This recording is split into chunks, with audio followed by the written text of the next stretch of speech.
White people broke the earth. White people, not all of you individually, but the systems you built, the empires you enforced, the profit you prioritized over life. You broke the earth. You didn't just show up and settle. You came with guns, greed, and God. You took land that wasn't yours, spilled blood on sacred ground, and called it destiny. You clear-cut forests, enslaved people, dug holes in the earth for gold, turned the sky into a smokestack, and renamed the destruction growth. Hello and welcome to the channel. I hope you're doing great wherever you're watching me from. Now, if you're doing fine, then welcome to today's video. And in today's video, we will be talking about this powerful Asian woman who went straight before the camera and called out whites for the ills and evils they have done. And she called them out and specifically says that it's not about pointing fingers and probably blaming them. It's not about the blame game, but it's just about telling the truth that they did not just take African land, or they did not just take advantage of blacks. About the land, they took it, damaged it, and changed the world in ways that have caused problems up to this very day. Most of the problems that we are facing today, things like global warming, as she says in the video, were problems that were caused by white people. And it's not about spreading hate, it's about putting the truth out there. And that's what this channel is all about. So if you're new to this channel, please consider subscribing to this channel if at all this is the kind of content that resonates with you. So without wasting any time, let's get to see what the lady has to say. And yeah, it's deep, it's emotional, and it's honest. It's something that most people are not ready to say, but she says. And please try and stick to the end of this video, because I want to see and know what you have in mind. I want to get to know what you think about this woman's message. So please drop your thoughts in the comment section and let's have the conversation going, because it's something that I think is important for us to have a conversation as a people, as the black community. We need to have this conversation. So without wasting any time, let's get to watch the video, and as usual, I will be back with my commentary after the video. White people broke the earth. White people, not all of you individually, but the systems you built, the empires you enforced, the profit you prioritized over life. You broke the earth. You didn't just show up and settle. You came with guns, greed, and God. You took land that wasn't yours, spilled blood on sacred ground, and called it destiny. You clear-cut forests, enslaved people, dug holes in the earth for gold, turned the sky into a smokestack, and renamed the destruction growth. You made the land yours by force. You made water something to sell. You made civilization mean white skin, private property, and concrete.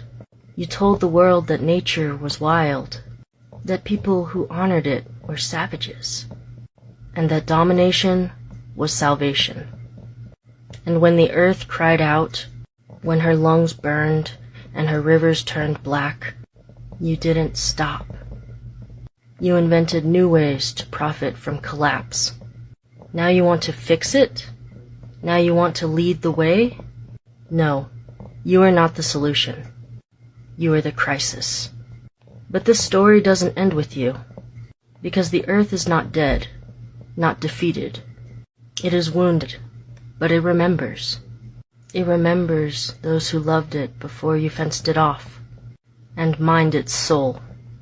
It remembers the songs sung to rivers, the hands that planted with gratitude, the fire keepers, the medicine carriers, the people who knew the earth was not a thing, but a living relative. We remember too. We remember that your empires are fragile, that your borders are fake, that your wealth is stolen, and that your time is running out. The earth can be healed, but not by white saviors, not by carbon offsets, not by policies written in boardrooms. Healing will come through justice, through land back, through reparations, through abolition, through the return of what was stolen, and the dismantling of what never should have existed. The earth isn't dying, it's remembering, and it will only heal when white power ends. Cope. Well, I think that was a very nice poem delivered by an Asian woman. And looking at the whole presentation or the whole poem, I think that she gave it an environmentalist point of view. You know, she was talking about how the environment was degraded, how it was destroyed, how the earth was harmed by specifically white people. Remember, these are not my words. I'm not trying to spread racist sentiments, because she clearly said that at the beginning of her poem. And I think that this is a fact, and if you've studied history, you know that this is a fact. Now, she talked about how the land or earth was previously dwelled by people who knew how to treat it good. And in my own opinion, these anciently were black people. If you know who are the true aboriginals of the earth, then you know that I'm referring to black people.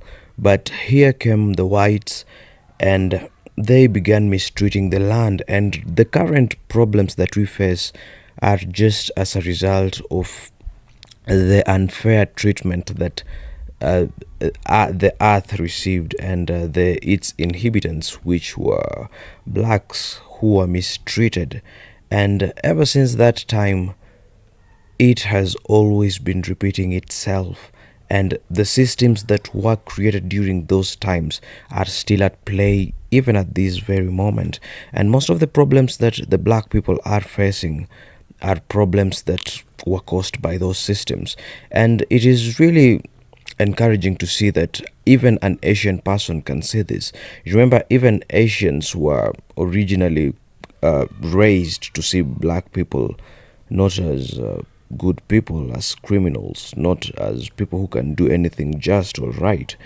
But right now, with this age of the internet where information is all over, even Asians can see this. And I've done videos in the past where Asians were standing with black people in this.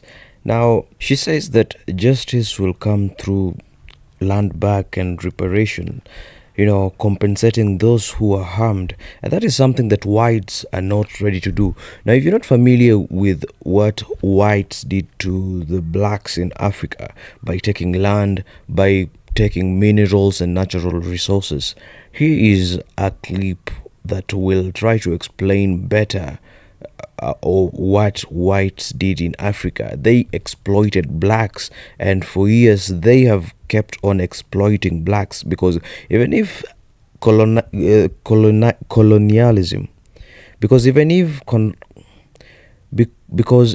the colonial era was done away with and slavery was abolished, in Africa there is still slavery going on, and there is still neo-colonialism going on. People are still being colonized even to this very day, and it's being done in style, and people are being enslaved even to this day, and it's being done mentally. So let's have a look at the next video. Racism plays a significant role in the exploitation of our motherland Africa's natural resources by multinational corporations and foreign governments, a dynamic that has deep historical roots and ongoing consequences for African communities. The situation can be understood through several intertwined aspects, and I am going to untwine them with facts. During the colonial era, European powers used their highest level of violence to divide Africa and extract its resources, with little or no benefit to the indigenous African population. The extraction was justified by racist ideologies that portrayed Africans as inferior and their lands as open for exploitation. These practices laid the groundwork for the economic inequalities that persist to this day. Even after some African nations gained independence, the structures of exploitation remained in place, often with the active participation of foreign corporations and governments. The legacy of colonialism continues to shape how Africa's resources are controlled. Instead of benefiting from their own resources, many African nations remain trapped in what is now known as neo-colonialism, where foreign powers and corporations maintain economic dominance over the continent. So these corporations and governments use the capital that they built by stealing the resources from Africa to continue exploiting the African people. The racial hierarchy established during colonialism still impacts labor practices in many African countries. Many multinational corporations exploit cheap labor, often under unsafe working conditions, while offering minimal wages or benefits to local workers. Workers, especially those in mining, face systemic discrimination, and their rights are often ignored. In the extractive industries, such as mining for minerals like gold, cobalt, and rare earth metals, corporations and foreign governments have often prioritized profits over the well-being of local populations. The benefits from these resources are not reinvested in local economies, and the wealth generated by mining largely flows out of the country into foreign corporations and governments. This exacerbates poverty and economic inequality in Africa. Many African countries are rich in natural resources, like I've said, but these riches have not translated into widespread prosperity. This is partly due to the extraction practices that favor multinational corporations and foreign governments rather than the local population. This phenomenon, often referred to as the resource curse, leads to economic dependence on foreign countries rather than creating sustainable development. Many African governments are heavily in debt to foreign countries and international financial institutions such as the World Bank and the International Monetary Fund. These institutions often pressure African governments to open their natural resources to foreign exploitation in exchange for loans or debt relief, leaving the local population with little control over their own land and resources. But how were they able to do this? Because long ago, they came over and stole from the African people and used that capital to keep them down. And then when they needed resources to survive, like clean water and food and all of the things, they controlled trade. So it forced them into debt. You see? So they stole from the African people, leaving them without the resources they needed, and then said, okay, I'll help you out, but now you're in debt to me. And now to pay back the debt, I'm going to come in and mine for gold and diamonds and stuff so you can repay me back, as if it was some kind of equal trade. It's sick. They are sick. But let's talk about the environment. The mining operations in Africa often lead to significant environmental damage, deforestation, soil erosion, and water contamination, which disproportionately affects local African communities. These communities have little power to challenge the environmental destruction that threatens their land, health, and livelihoods. The environmental damage from mining activities also impacts public health. Toxic materials used in mining, such as mercury and cyanide, are often contaminating local water supplies, leading to severe health problems because the local population is expendable to the corporations, leading to long-term health crises among African communities where there is no accountability from these corporations. This is why unity is so important. In many cases, corrupt African elites and political leaders collude with foreign corporations corporations and extract resources from their countries without considering the welfare of their people. They betray their people. This often leads to the uneven distribution of profits where local populations receive little or no benefit. The political elite, in exchange for kickbacks or bribes, may also even ignore environmental and human rights abuses perpetrated by these corporations. Lack of accountability. Many African governments are unable or unwilling to regulate the activities of foreign corporations. This lack of accountability allows corporations to continue exploiting the land and the people without facing consequences for their actions. The influence of foreign powers, especially former colonial powers, further entrenches these systems. The global economic system is often structured in ways that benefit rich, mostly Western nations, at the expense of poorer, often African nations. The extraction of resources from Africa feeds into global supply chains that benefit the economies of developed nations while leaving African countries to deal with the environmental, social, and economic fallout. This radicalized system perpetuates inequality and hinders the development of African nations. African nations are often at a disadvantage when negotiating trade deals with powerful multinational corporations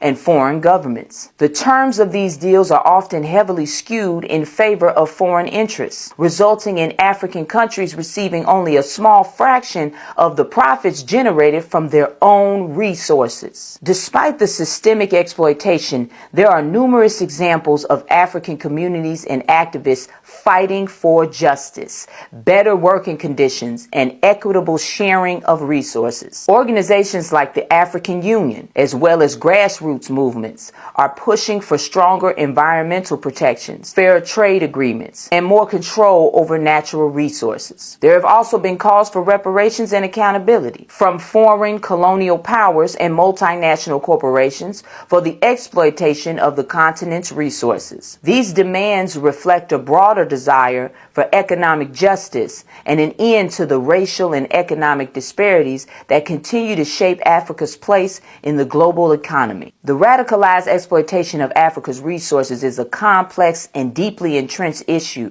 rooted in colonial history of the continent and sustained through the global economic structures that continue to marginalize African people. It's not just about economic extraction. It's about a system of radicalized power that allows foreign powers and corporations to profit from Africa's resources while leaving local communities impoverished and disenfranchised. True justice and equity for Africa will require dismantling these systems of exploitation and ensuring that the continent's vast resources are used to benefit its people rather than being siphoned off to enrich others. Mining in Africa is a global endeavor, with many countries and corporations involved in the thievery. Give Africa back to its people. Stop thieving. Stop stealing. Get out of Africa. Give Africa back to its people. That's all you can do. And for my brothers and sisters in Africa, global black unity is coming. We will not stand alone in this fight. We will stand together. We will give Africa back to its people, and we will bring power to black people everywhere. I love you, black man. I love you, black woman. Knowledge is power. Power to the people. Knowledge is power, and that is why these kind of channels exist. Now we are here to create awareness, not to spread hate or any racist sentiments. Now we are all about just putting the information out there, and you will assess and do the judgment on your own, on yourself. Do it on yourself. Now please, if you have watched the whole video and if at all the video has resonated with you, then please consider giving this video a thumbs up and also subscribing to this channel. That way you will be notified each and every time I upload a video to this platform. Now with that said, I would also ask you to tell me what you think in the comment section. Let's have the conversation. Let's keep the conversation going. These are the kind of conversations that do shape the world, and by talking about it, we will be creating more awareness. Now with that, until the next time, peace, love, and black power.